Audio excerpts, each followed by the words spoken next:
In an open letter to President Lazarus Chakwera, Malawian-born economist Chifipa Mhango has highlighted several governance and economic issues in the country. He's attributed those shortcomings to Chakwera's poor leadership. The South African-based economist has offered an action plan he believes can help Malawi win back the confidence of the international community. I sat down with him for an in-depth interview, and here's how our conversation went. Talk to us about the need to pen an open letter to President Chakwera. In fact, the second letter that you've penned to him in the last 8 months. I think the first one was sometime in January this year. I think the key aspects that you actually look at is you look at the environment that Malawians are operating under. I think there's always an environment of fear, victimization, and obviously compromised situations. The openness of society is very key in terms of creating debate. There's no one who's got a monopoly over the direction of the economy of Malawi. And when you open up areas of debate and engagement on the economic direction of the country, that's where you actually provide opportunity for people to start talking. And I think people have started talking. People have started to realize, why are we have problems of forex in the country? Why are we having fuel crisis in the country? Why is the cost of living going up in Malawi? And for that to happen, obviously you have to have solutions. And sometimes the best way of offering solutions when those that are in terms of power are not providing opportunities for an engagement is then you decide to say, let's open up this debate to the wider nation. And then these open letters, I think they have created an impact in terms of people in Malawi realizing that they have also got a voice in terms of the direction towards where the economy is supposed to be heading on. So that's, I think, the key message that we're trying to pass in here. Well, let's talk about the promises that President Chakwera made before he came into power, progress, if any, that Malawi has made, and where, in your view, Malawi should be with good leadership. I think Malawi, the promises were quite many, if I may put in that context. But I think when you look at that, you have to look at what is the data saying.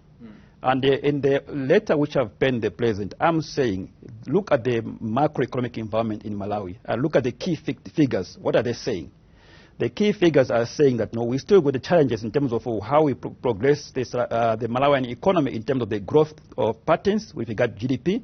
The size of the Malawi economy country is still just around $13 billion US, which is almost 0.01% of the global economy. And that's really a drop in the ocean in terms of participation of Malawi in the broader economy.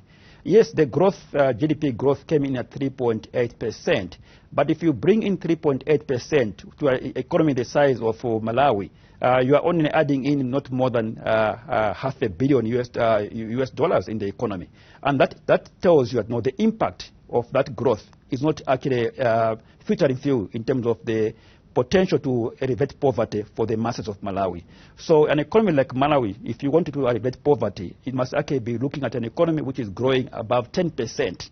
That is the best way you can actually look at it. I mean, we really have to touch on the policies that are being implemented or not being implemented by President Chakwera's government. Now, the extended credit facility application was declined by the IMF for a number of reasons, and I suppose that speaks into your response on the show today. The biggest shortfalls in terms of the processes of Malawi, in terms of looking at the trade patterns, is that Malawi is still not diversified enough in terms of export basket. It's still agro-based. And then in most of the products, which are, for example, heavy reliance on tobacco, tobacco is going through a lot of challenges globally in terms of the issues of the health and so forth. So Malawi has still remained in that category where tobacco remains the key exporting product. Malawi needs to focus in terms of industrialization process, where there has to be a movement towards agro-processing. For example, if you've got oranges and all the other fruits like mangoes, which can grow in every part of Malawi, then you have to say, what do we do with these kind of products? So fruit juices in Malawi are still being imported. You've got a country which is heavily endowed towards the production of maize across the whole country, but you're still importing cornflakes. That's an area which you have to focus on. So the agro-processing side of the Malawi economy, I think, needs to be more encouragement of investment in that sector. Now, there are a number of things that you've talked about that the government can do, the government of President Chakwera can do, but there are also things that they are currently doing but aren't doing correctly. Now, some of those things that you speak of, you talk about Malawi's appetite to borrow for unproductive expenditure processes, Malawi's inability to sustain a conducive monetary policy framework. Speak to us about some of those aspects that could be controlled but aren't.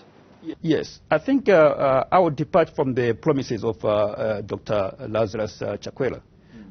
He promised the nation that the first thing he's going to do is to tackle issues of corruption. He was in opposition for most close to 10 years.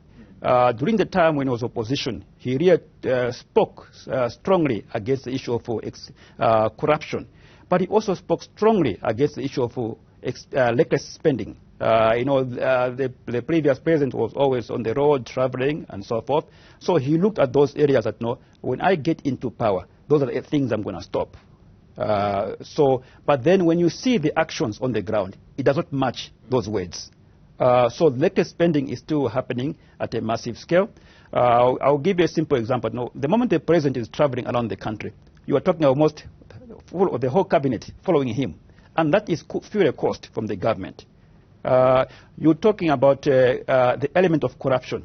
Just recently, there's a huge case going on around the alleged corruption through a kingpin of corruption in Malawi. I don't want to talk about the names now because sometimes, when these things are in court, you don't have to talk about the names. But it's a big thing there going on in Malawi. And in that process there, upon the investigations, upon the release of the report by the Anti-Corruption Bureau in Malawi, there was some implications, some people within his own cabinet who are implicated, and also some people within some key government state-owned institutions who are implicated. So the action that transpired after that was a bit seen as a selective justice in a way that some were removed, but then there were some where evidence points to them that are still hanging there in key government positions. And that gives a perception that are we really serious about fighting corruption in the country? So it's not something where one is just writing and pointing out issues, but I think there's real cases happening on the ground which point to the issues of perceived aspect of corruption. But also let me bring in the aspect that, of how this corruption has also affected the fiscal position in Malawi. It comes in a point where it's affecting because, one, the government is paying on things that they're not supposed to be paying for. Where a bottle of water, for instance, which is supposed to be costing one kwacha, I'm just giving a simple example, is now being bought for 50 kwacha, just because of this person, individuals who is alleged to be involved in this aspect of overpricing. And then when you see the trend in terms of what's going on with regard to some people who are benefiting, you then see a car which has been bought in UK, a Mercedes-Benz, which then is tracked down towards a certain cabinet member. And that tells you that something is not right here. So those are the things that we're saying that let's start now sensitizing the nation to say, President Chakwera, you promised us that we're going to stop corruption. You promised that you're going to stop reckless spending. But what we're seeing is spending which is not even localized, but spending which is actually externalized, which is also eating on the forex of Malawians. These stories seem to be the bane of the existence of many African countries. The conversations that you have are all around corruption. Now, you talk about endowment of capabilities. You talk about minerals. We talk about plenty of sunlight, lots of water for hydro energy to be produced in our respective countries in SADC and across the continent.